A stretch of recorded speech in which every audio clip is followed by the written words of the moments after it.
সুপ্রিয় শিক্ষার্থীরা, আসসালামু আলাইকুম। আজকের অনলাইন ক্লাসে তোমাদেরকে স্বাগত জানাচ্ছি। আমরা ইন্টিগ্রেশন নিয়ে আলোচনা করছি।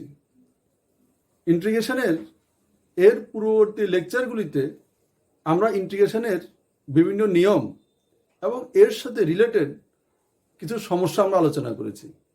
আশা করি তোমরা সমস্যাগুলি আয়ত্ত করতে পেরেছ। আজকে আমরা ইন্টিগ্রেশনের সবচেয়ে ইম্পর্টেন্ট নিয়ম প্রতিস্থাপন পদ্ধতি নিয়ে আলোচনা করব। শিক্ষার্থীরা, তোমাদের ইন্টিগ্রেশনের সবচেয়ে ইম্পর্টেন্ট নিয়ম হলো প্রতিস্থাপন পদ্ধতি।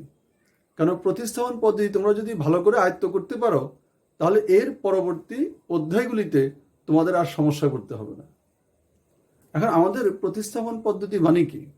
প্রতিস্থাপন মানে কি? একটা রাশির জায়গায় অন্য একটা রাশি স্থাপন করা। তাহলে আমাদের প্রতিস্থাপন পদ্ধতির কাজ কি? কাকে আমরা প্রতিস্থাপন পদ্ধতি বলি?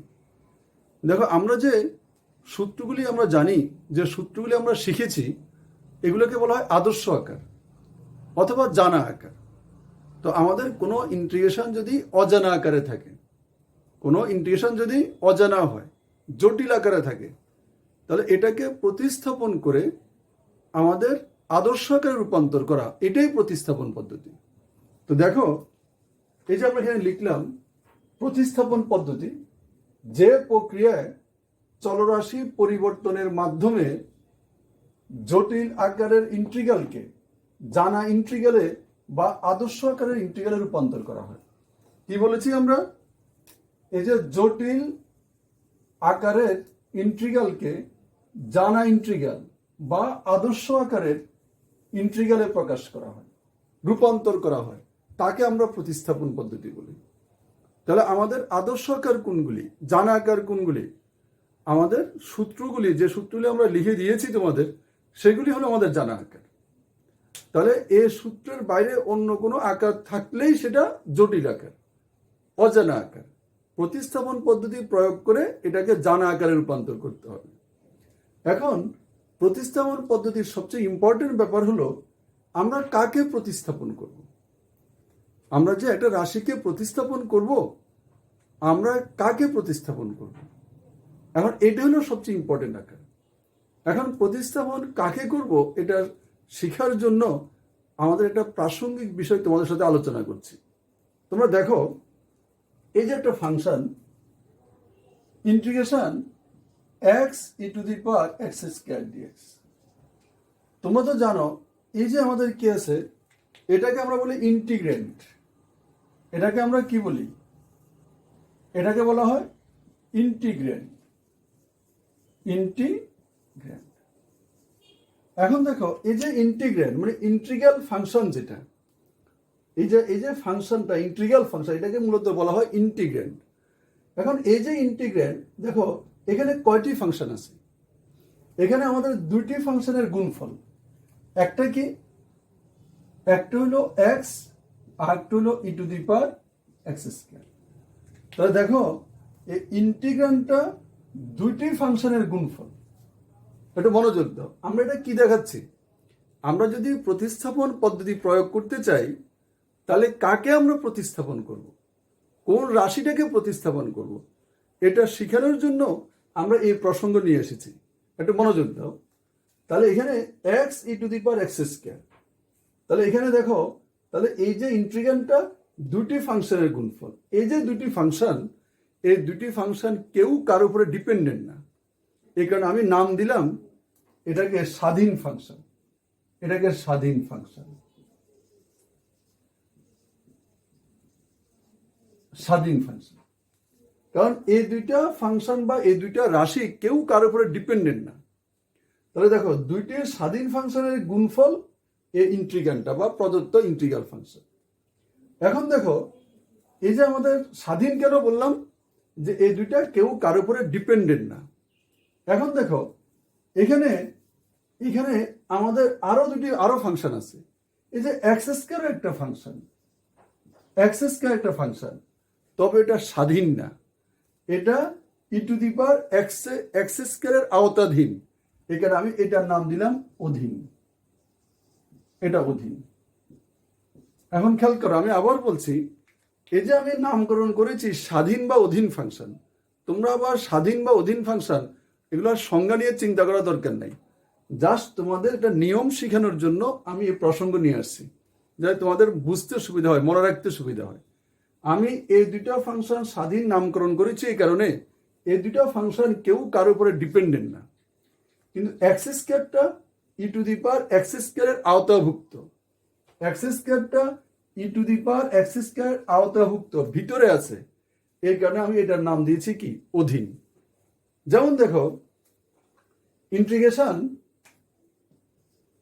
sec square x into e to the power ten x dx. দেখো এই যে ইন্টিগ্রালটা, এখানে দুইটা স্বাধীন ফাংশন আছে, কি কি?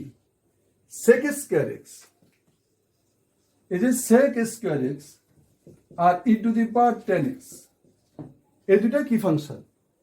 এই দুইটা ফাংশন স্বাধীন। মনে রাখবা, স্বাধীন ফাংশনগুলিকে গুণ করলে তাদের গুণফল প্রদত্ত ইন্টিগ্র্যান্ড হবে বা ইন্টিগ্রাল ফাংশনটা হবে। এই দুইটা গুণ করলে এই ফাংশনটা পাওয়া যাবে, এই ফাংশনটা পাওয়া যাচ্ছে। মানে স্বাধীন ফাংশনের গুণফল এটা হলো স্বাধীন, এটা স্বাধীন।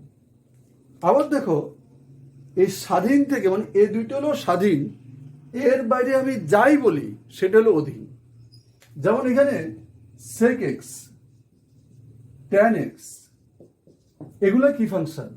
এগুলা অধীন ফাংশন। কেন অধীন? কারণ sec x টা sec স্কয়ার x এর আওতায় আছে, ভিতরে আছে। tan x টা e to the power tan x এর মধ্যে আছে, এই কারণে আমি এটার নাম দিয়েছি কি অধীন। আমি আবার বলছি, স্বাধীন এবং অধীন এই প্রসঙ্গ আমি নিয়ে এসেছি তোমাদের বোঝানোর সুবিধার্থে, যাতে তোমাদের প্রতিস্থাপন করতে সুবিধা হয়। আবার দেখো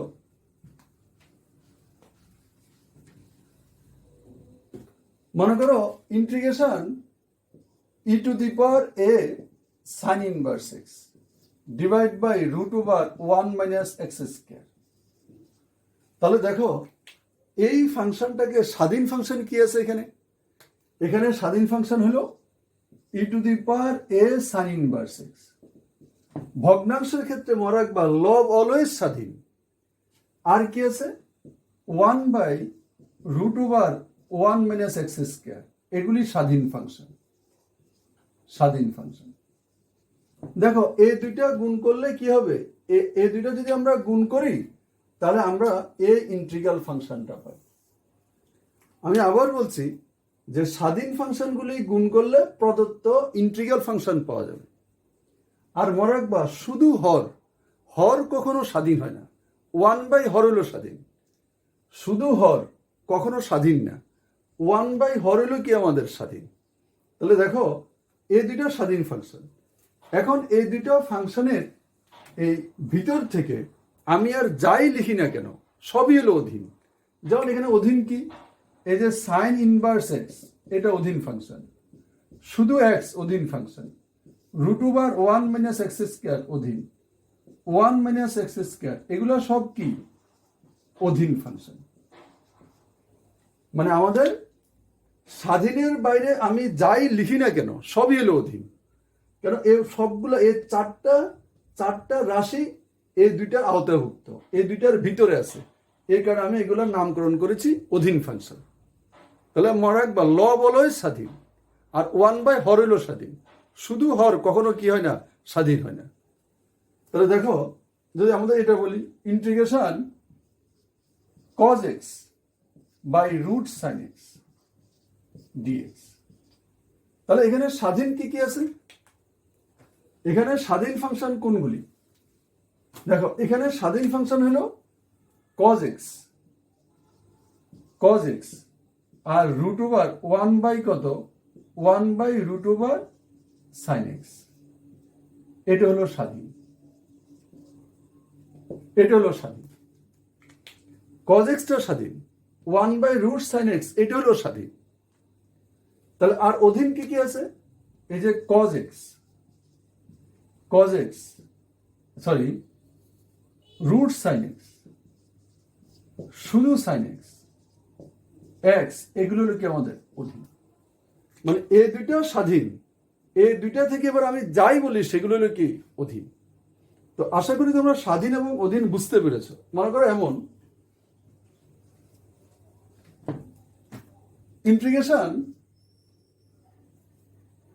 1/x ln x বা ln x whole square dx। এখানে স্বাধীন কি কি আছে? এখানে স্বাধীন হলো 1/x স্বাধীন, 1/ln x হোল স্কয়ার, এটা হলো স্বাধীন। এই দুইটা স্বাধীন, এই দুইটা হলো স্বাধীন। কেন? এই দুইটা গুণ করলে এটা পাওয়া যাচ্ছে। আর এখানে অধীন কি কি আছে দেখো।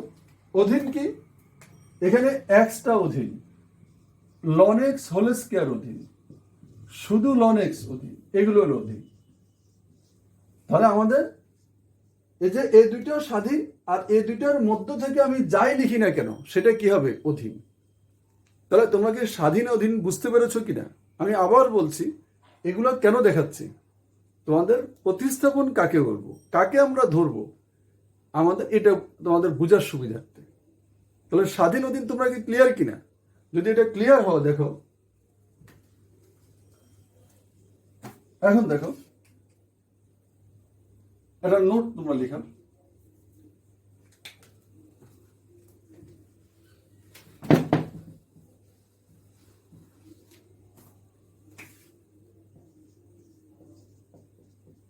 দেখো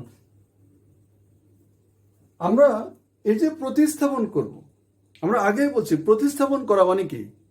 একটা রাশির জায়গায় আরেকটা রাশি স্থাপন করা। তো সাধারণত তোমাদের বইতে অঙ্কগুলি থাকে এক্স ওয়াই যুক্ত। তো আমরা যখন প্রতিস্থাপন করি দেখবা বেশিরভাগ সময় জেড ধরা হয়। সাধারণত আমরা যখন চলরাশি ইংরেজি বর্ণমালার শেষের দিকের যে বর্ণগুলি X Y Z U V W, এগুলা চলরাশির প্রতীক হিসেবে ব্যবহার করা হয়। তো বেশিরভাগ বইতে অঙ্কগুলি এক্স ওয়াই যুক্ত। এখানে প্রতিস্থাপন করার সময় সাধারণত আমরা জেড ধরি। এটা প্র্যাকটিস, এটা ধরতে হবে, এটা জরুরি না। এখন আমরা যখন প্রতিস্থাপন করি তার মানে একটা রাশির জায়গায় একটা রাশি স্থাপন করব। এখন কথা হলো কাকে আমরা ধরবো, কাকে প্রতিস্থাপন করব, এটা হলো সবচেয়ে ইম্পর্টেন্ট ব্যাপার। তো দেখো এই যে প্রতিস্থাপন,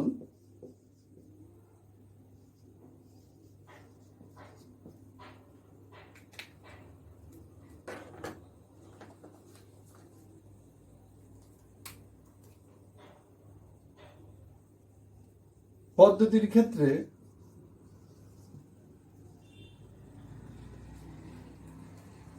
প্রয়োগের ক্ষেত্রে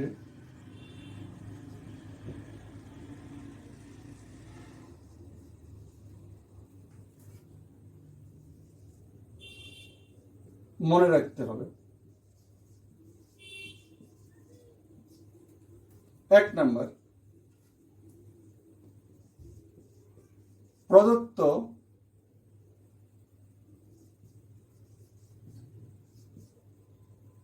ইন্টিগ্রাল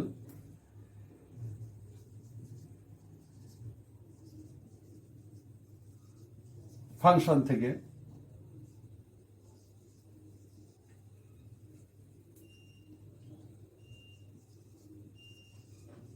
স্বাধীন বা অধীন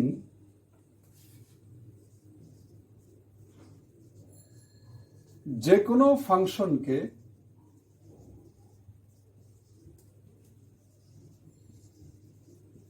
বা রাশিকে প্রতিস্থাপন করা যায়।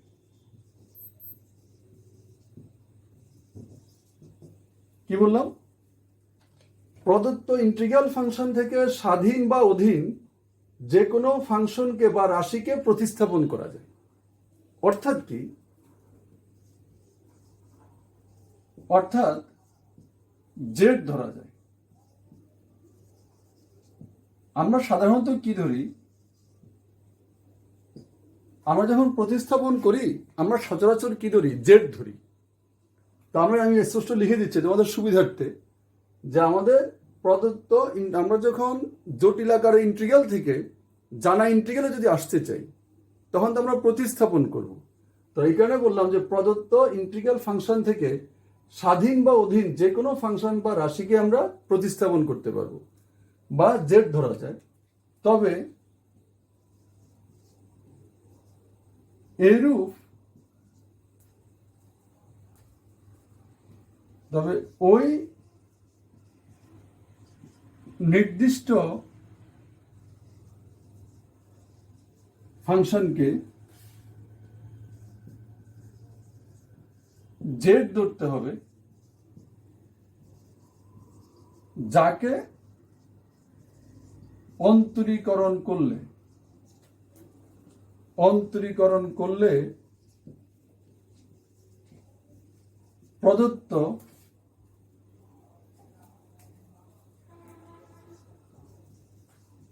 ওই নির্দিষ্ট ফাংশন ব্যতীত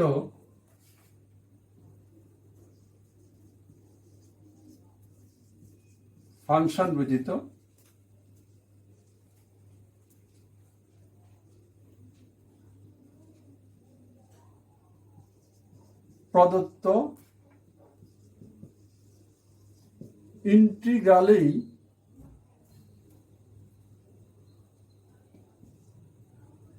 ইন্টিগ্রান্ডে বিদ্যমান একটি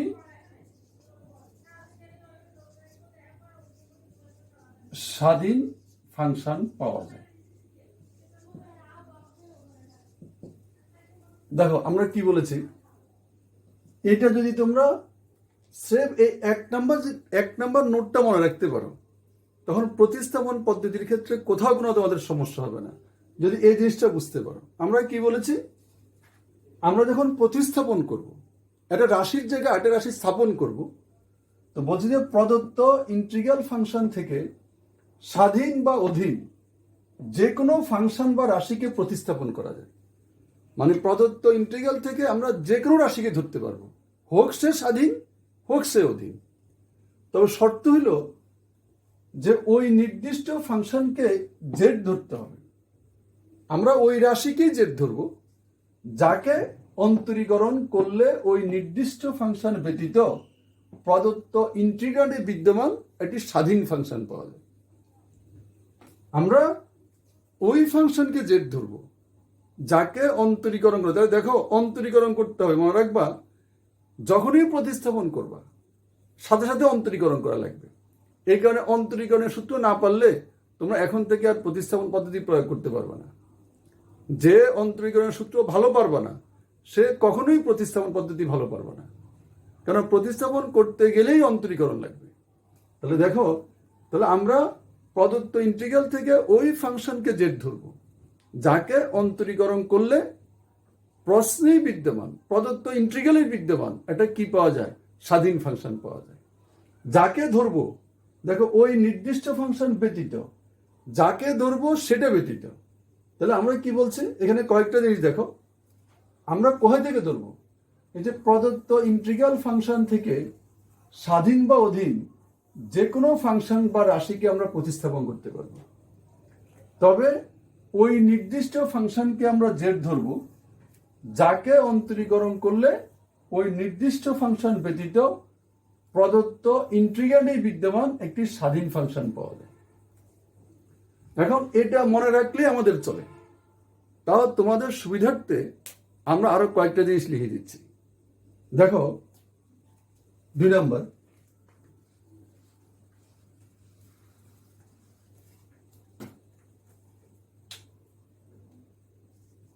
যদি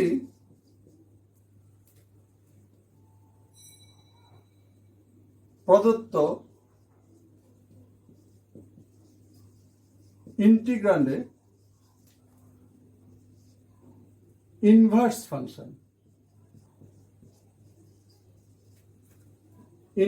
ফাংশন অথবা লগারিথমিক ফাংশন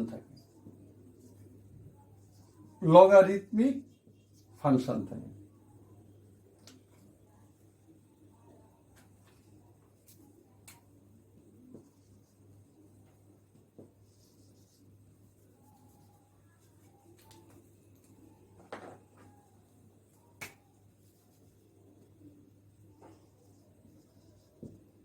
তবে অবশ্যই ইনভার্স ফাংশন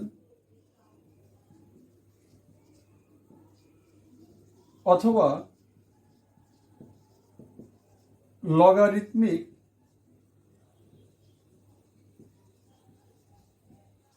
ফাংশনটিকে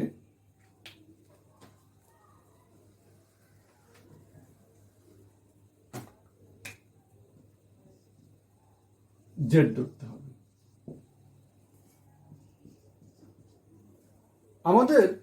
আমরা 1 নম্বরে যে নোটটা লিখে দিয়েছি এটা মনে রাখতে পারলে না, তারপর তোমাদের সুবিধার্থে আমরা আরো কয়েকটা নোট লিখে দিচ্ছি।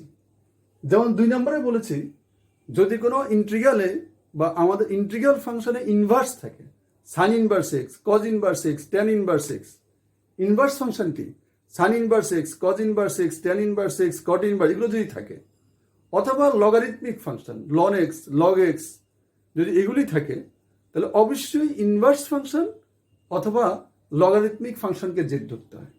আর মনে রাখবা কোনো অঙ্কে ইনভার্স ফাংশন এবং লগারিথমিক ফাংশন কখনো একসাথে থাকে না, এটা সবসময় আলাদা থাকে। একই অঙ্কে ইনভার্সও আছে, লনও আছে, এমন অঙ্ক তোমরা পাবা না, তাহলে অঙ্কগুলো সমাধান করা যাবে না। তাহলে আমাদের কাজ কি, যদি কোনো অঙ্কে আমাদের ইনভার্স থাকে অথবা লন থাকে, লগ থাকে, তাহলে অবশ্যই ইনভার্সকে অথবা লগকে কি ধরতে হবে, জেড ধরতে হবে। একদম এটা তোমাদের মুখস্থ ধরবা, কোনো সমস্যা নেই। 3 নাম্বার, যদি ইন্টিগ্রান্ডটি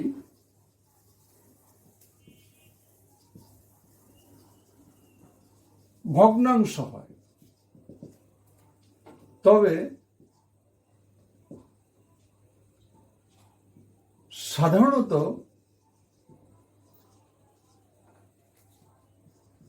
হর অথবা হর থেকে যে কোনো রাশিকে জেড ধরতে হয়। তাহলে কি বললাম আমরা, কেননা বেশিরভাগ সময়ে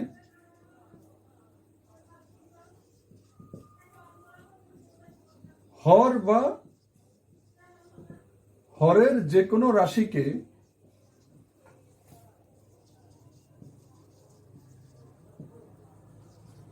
অন্তরীকরণ করলে লব পাওয়া যায়। তাহলে দেখো আমরা কি বলেছি 3 নম্বরে এসে, যদি ইন্টিগ্রালটি ভগ্নাংশ হয়, মানে প্রদত্ত ইন্টিগ্রালটা ভগ্নাংশ হয়, তবে সাধারণত হর অথবা হর থেকে যে কোনো রাশিকে জেড ধরতে হয়। কারণ বেশিরভাগ সময়ে হরকে অন্তরীকরণ করলে লব পাওয়া যায়, বা হরের যে কোনো রাশিকে অন্তরীকরণ করলে লব পাওয়া যায়। যদি আমাদের ইনভার্স থাকে বা লগারিথমিক ফাংশন থাকে, সেটা তো ভিন্ন জিনিস। মনে করো কোনো ফাংশন ইনভার্স নাই, কোনো ফাংশনের লন নাই, তাহলে তুমি সিদ্ধান্ত নিবা কীভাবে? তখন সিদ্ধান্ত নেওয়ার জন্য যদি আমাদের ফাংশনটা ভগ্নাংশ যুক্ত হয়, তখন তোমাকে দেখতে হবে এটার হরে কি আছে, দেখবা হরকে অন্তরীকরণ করলে লব পাওয়া যায় কিনা। এই কারণে আমাদের কোনো ফাংশনে ইনভার্স না থাকলে, লন না থাকলে, সবসময় কি করবা, আমাদের হর অথবা হর থেকে কোনো পদকে কি ধরবা, জেড ধরার চেষ্টা করবা। আগে দেখতে হবে যে কাকে অন্তরীকরণ করলে কি পাওয়া যায়, প্রস্থে বিদ্যমান আমাদের কি আছে, কোনো ফাংশন পাওয়া যায় কিনা। তাহলে দেখো ক্যালকুলেশনের সুবিধার্থে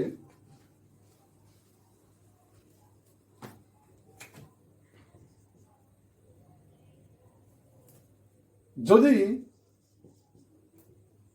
আমাদের কি আছে, রুটের ভিতরে এই যে বর্গমূল,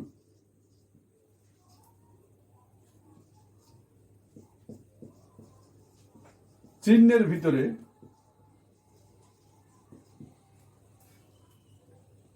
কোন রাশিকে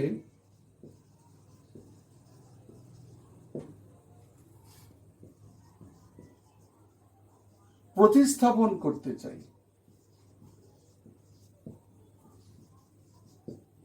আমরা যদি বর্গমূল চিহ্নের ভিতরে, রুট চিহ্নের ভিতরে কোনো রাশিকে প্রতিস্থাপন করতে চাই, তাহলে অবশ্যই কি ধরতে হবে? তবে অবশ্যই জেড স্কয়ার ধরতে হবে।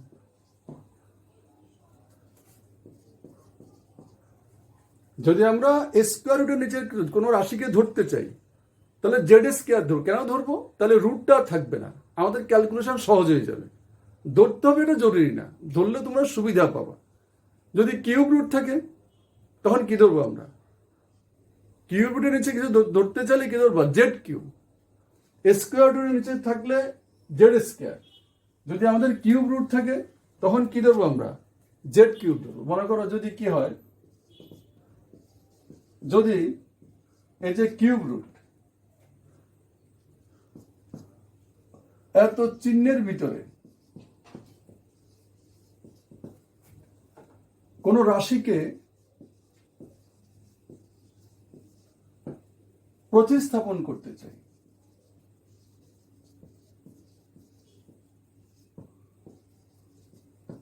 তবে জেড কিউব ধরতে হবে।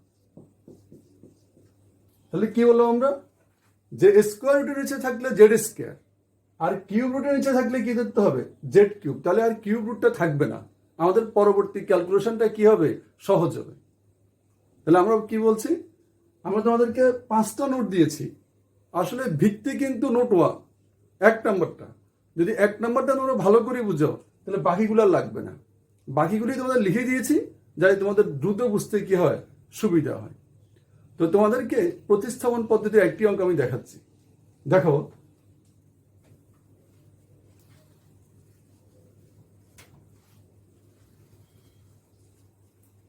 মনে করো এটাই, আমরা উদাহরণ দেখাচ্ছি।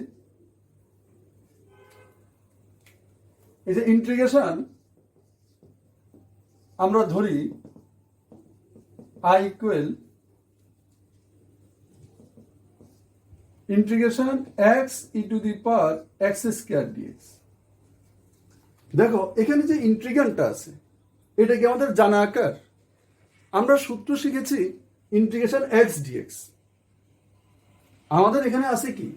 x E to the power x square dx। দেখো আমাদের যে সূত্রগুলি, আমাদের সূত্র আছে ইন্টিগ্রেশন x dx, আমাদের সূত্র আছে e to the power x dx, আমাদের সূত্র আছে x স্কয়ার dx, এগুলি আমাদের আছে। কিন্তু আমাদের এই ধরনের কোনো সূত্র কি তোমাদেরকে শিখিয়েছি? আমরা কোনো এই ধরনের কোনো সূত্র তোমাদের শিখাই নেই।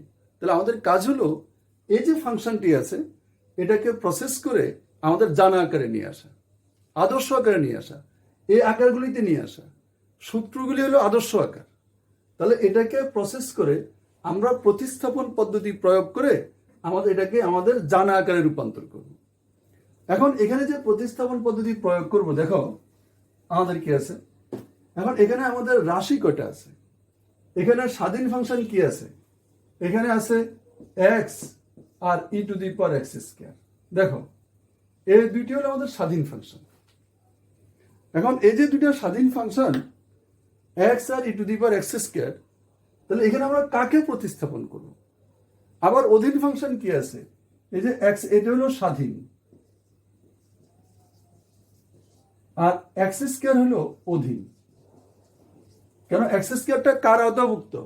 ই টু দি পাওয়ার x স্কয়ারের আওতাভুক্ত। তাহলে এখন আমাদের এখানে যে আমরা ধরবো, প্রতিস্থাপন করব, আমরা কাকে জেড ধরবো? আমরা এখানে এই যে আমাদের কি আছে, ফাংশনগুলি আছে, রাশিগুলি আছে, এখান থেকে কাকে জেড দেবো? তো মনে রাখতে হবে যে এমন ফাংশনকে জেড ধরতে হবে যাকে অন্তরীকরণ করলে হয় x পাওয়া যায় অথবা e to the power x square পাওয়া যায়। আমরা বলেছি যে এমন ফাংশনকে জেড ধরতে হবে যাকে অন্তরীকরণ করলে প্রশ্নেই বিদ্যমান, প্রদত্ত ইন্টিগ্রালেই বিদ্যমান একটি স্বাধীন ফাংশন পাওয়া যায়। তাহলে তোমাকে এখান থেকে তুমি যাই ধরো না কেন, অন্তরীকরণ করলে হয় x পেতে হবে অথবা e to the power x square পেতে হবে, এর বাইরে অন্য কিছু পাইলে হবে না। তাহলে এখন আমরা কাকে ধরবো? দেখো আমরা যদি এখানে x কে ধরি, তাহলে অন্তরীকরণ করলে তো e to the power x square পাওয়া যাচ্ছে না। ই টু দি পাওয়ার x স্কয়ারে ধরি, অন্তরীকরণ করলে কি x পাওয়া যাচ্ছে? পাওয়া যাচ্ছে না। তাহলে কাকে ধরবো?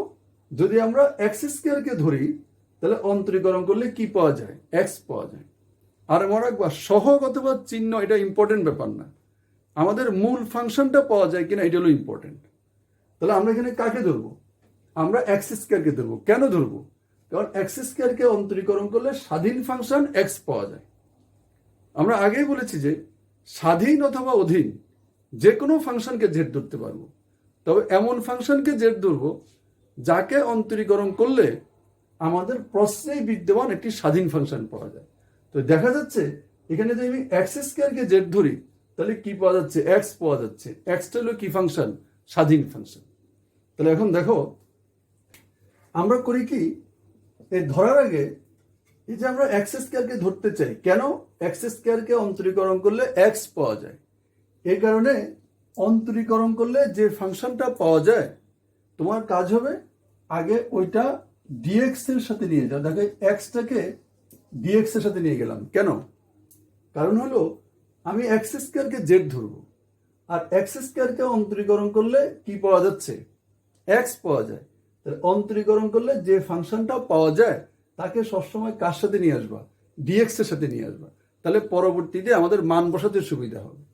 এখন দেখো আমরা ধরি এক্স স্কোয়ার ইকুয়াল জেড। ওই যে আমরা বললাম আমরা এক্স স্কোয়ারকে জেড ধরছি, তাহলে সুতরাং যদি এক্স স্কোয়ারকে আমরা অন্তরীকরণ করি তাহলে আমরা কি পাই? 2x dx equal dz। দেখো এখন বলতে পারো এটা কিভাবে পেলাম? দেখো এটা দুইভাবে পাওয়া যায়। এটা আমি জাস্ট তোমাদের বোঝানোর জন্য এটা দেখাচ্ছি, কিন্তু এখানে কি আমাদের এখানে এটা লেখা তো ইম্পর্টেন্ট না, জাস্ট কিভাবে আমরা এটা পেলাম। দেখো এই যে এক্স স্কোয়ার ইকুয়াল জেড, এখন আমরা এটাকে অন্তরীকরণ করব কার সাপেক্ষে? আমাদের এক্স এর সাপেক্ষে আমরা অন্তরীকরণ করি। যদি এক্স এর সাপেক্ষে অন্তরীকরণ করি তাহলে দেখো ddx of x square ddx of কত আমাদের? জেড বা ডিজেড বাই ডিএক্স। এখন ddx of x square 2x আর এখানে ডিজেড বাই ডিএক্স, তাহলে 2x dx ইকুয়াল ডিজেড। দেখো এটাও দেখো এই যে এখান থেকে এটা পেলাম, দেখো কিভাবে পেলাম। তো এটা একটা সিস্টেম। আর একটা সিস্টেম হলো এটা, দেখো এখন এখানে আমাদের আছে এক্স স্কোয়ার, এখানে আছে জেড, তাহলে আমরা এক্স এর সাপেক্ষে কেন অন্তরীকরণ করলাম? আমরা কি জেড এর সাপেক্ষে অন্তরীকরণ করতে পারতাম না? তো আসলে এটার মেন সিস্টেম হলো এটা। দেখো এই যে এক্স স্কোয়ার ইকুয়াল জেড, আমরা এটাকে অন্তরীকরণ করব। কার সাপেক্ষে অন্তরীকরণ করব? যে পাশে যে চলক ওই চলকের সাপেক্ষে অন্তরীকরণ করব। তো যে পাশে যে চলক ওই চলকের সাপেক্ষে অন্তরীকরণ করা, এটা লিখার জন্য আমরা যে D of x square D of Z. D মানে কি? ডি হলো ডিফারেন্সিয়েট। ডি হলো ডিফারেন্সিয়েট মানে এক্স স্কোয়ারকে ডিফারেন্সিয়েট করব, জেড কে ডিফারেন্সিয়েট করব। এখন এক্স স্কোয়ারকে যে ডিফারেন্সিয়েট করব কার সাপেক্ষে ডিফারেন্সিয়েট করব? তাহলে এখানে যে চলক ওই চলকের সাপেক্ষে ডিফারেন্সিয়েট। তো এই কারণে দেখো দ্যাট ইমপ্লাইজ আমাদের ডিফারেন্সিয়াল অপারেটর কোনটা? ডিডিএক্স। তাহলে এখানে আছে ডি, তাহলে ডিডিএক্স অফ এক্স স্কোয়ার। তাহলে ডিএক্সটা অতিরিক্ত নিয়ে আসছি, এই ডিএক্স দ্বারা গুণ করলাম। আবার এখানে d by dz z into dz, তাহলে কি থাকে? 2x dx আর এখানে 1 ডিজেড। তাহলে সুতরাং 2x dx সমান সমান ডিজেড। মানে আমাদের এ সিস্টেমও হয়, দেখো এটাও হচ্ছে। তো এটা আমাদের এটা কি আছে? এটা হলো ভালো সিস্টেম, কারণ হলো যে পাশে যে চলক ওই চলকের সাপেক্ষে অন্তরীকরণ করে। তো এখানে তোমরা মনে রাখবা, যেমন তোদের একটু দেখাই, দেখো মনে করো এমন D of T cube. D of T cube মানে কি? টি কিউবকে ডিফারেন্সিয়েট কার সাপেক্ষে? ডিফারেন্সিয়েট টি এর সাপেক্ষে। তাহলে আমাদের এটাকে লিখতে পারি ডি বাই ডিটি কত আমাদের? টি কিউব ইন্টু ডিটি। এই যে ডিটি নিয়ে আসলাম, আবার ডিটি গুণ করলাম, তাহলে কি হয়? 3t স্কোয়ার কত? ডিটি। তো এখানে মনে রাখবা আর তো ভেঙ্গে আমাদের করার দরকার নাই। শুধু মনে রাখবা যার সাপেক্ষে অন্তরীকরণ সাথে তার সাথে কি হবে, ওই অপারেটরটা হবে। যেমন ডি অফ কত, এক্স কিউব, তাহলে কি হবে 3x² dx, মনে করো D of P cube 3p² dt, মনে করো ডি অফ আমাদের কি আছে এই ওয়াই কত টু দি পাওয়ার 4, কি হবে 4y³ dy। মানে যার সাপেক্ষে অন্তরীকরণ সাথে কি হবে, ওই অপারেটরটা আমাদের চলে আসবে। তাহলে এখানে মনে রাখবে যে x², এখানে x এর সাপেক্ষে ডিফারেন্সিয়েট 2x dx, এখানে z এর সাপেক্ষে কত আমাদের dz। এখন দেখো আমরা এই কাজটা কেন করেছি, কেন আমরা অন্তরীকরণ করলাম। আমাদের দেখো এই যে আমরা x² এর জায়গায় z ধরেছি, তো এখন আমাদের x তো আর রাখা যাবে না। আমরা যে x² এর জায়গায় z ধরেছি, তাহলে এখানে তো আর x রাখা যাবে না, কি নিয়ে আসতে হবে, z নিয়ে আসতে হবে। এখানে x এর ফাংশন আছে বিধায় x এর সাপেক্ষে আমরা ইন্টিগ্রেশন করেছি। তো আমি যখন x² এর জায়গায় z লিখবো, তাহলে z এর সাপেক্ষে ইন্টিগ্রেশন লাগবে না। তাহলে এই যে dx আছে, dx টা পরিবর্তন করে dz এ আসতে হবে।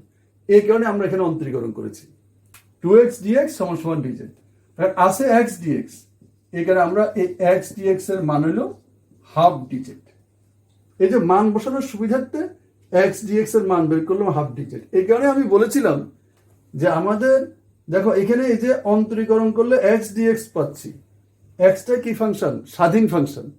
এখন এখানে x এর সাথে 2 চলে আসছে, কোনো চিহ্ন আসে, কোনো সমস্যা নেই, এগুলো আমরা ডান পাশে নিয়ে যেতে পারবো। এই কারণে অন্তরীকরণ করলে যে স্বাধীন ফাংশন পাওয়া যায়, মূল ফাংশনটা পাওয়া যাচ্ছে কিনা সেটা হলো ইম্পর্টেন্ট। এখন দেখো এর সুতরাং i ইকুয়াল e⁻z আর এখানে হাফ dz। তাহলে দেখো এই যে x dx একসাথে থাকার কারণে আমাদের মান বসাতে সুবিধা হয়েছে কিনা। এখন x এখানে dx এখানে, তাহলে মান বসাতে গিয়ে আমাদের সমস্যা সৃষ্টি হবে। তাহলে দেখো হাফ e⁻z কত dz। এখন দেখো এই যে প্রতিস্থাপন করে আমরা কিসে এসেছি, আদর্শ আকারে, এটা আমাদের পরিচিত আকার কিনা। তাহলে এইভাবে আমাদের চলরাশি পরিবর্তনের মাধ্যমে জটিল আকারের ইন্টিগ্রালকে আমরা জানা ইন্টিগ্রালে কি করি, রূপান্তর করি। তাহলে দেখো হাফ e⁻z কে ইন্টিগ্রেশন করলে e⁻z প্লাস c, আর z এর মান কত কত x²। ফিনিশিং এ এসে ইন্টিগ্রেশন শেষে আমাদের আবার আগের চলকে চলে আসতে হবে, এই z এর জায়গায় আবার মান বসাইতে হবে প্লাস c। দেখো এই যে অঙ্কটি, এই অঙ্কটি আমরা চাইলে কি আছে, আমরা চাইলে আরো শর্টকাট সিস্টেমে করতে পারি। কি হয় দেখো, আমাদের যে বিকল্প পদ্ধতি, দেখো বিকল্প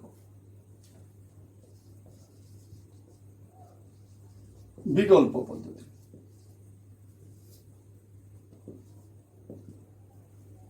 আমরা ধরি কি i equal x e⁻x² dx। দেখো তোমরা যদি সূত্র পারো, প্রতিস্থাপনের সিস্টেমটা বুঝো, শর্টকাট টেকনিকটা বুঝো, তখন এটা আমাদের তোমাদের এমসিকিউর জন্য বা অ্যাডমিশন টেস্টে তোমাদের খুবই কাজে লাগবে। তোমরা বোর্ড পরীক্ষা দিতে পারো, কোনো সমস্যা নেই। দেখো কি আছে আমাদের, আমরা এখানে কাকে ধরবো, x² কে ধরবো। কেন, কারণ x² কে অন্তরীকরণ করলে x পাওয়া যায়। আচ্ছা এই যে x টাকে তাহলে আমরা কার সাথে নিব, dx এর সাথে নিব। তাহলে এখন দেখো আমরা করি কি half into e⁻x² into 2x dx, কারণ আমরা তো x² কে ধরতে চাই, আর আমরা জানি x² কে অন্তরীকরণ করলে 2x পাওয়া যায়। তো এই কারণে আমরা করছি কি আগে একটা 2 নিয়ে আসছি, দেখো 2x এই 2 দ্বারা ভাগ করে দিলাম। এখন দেখো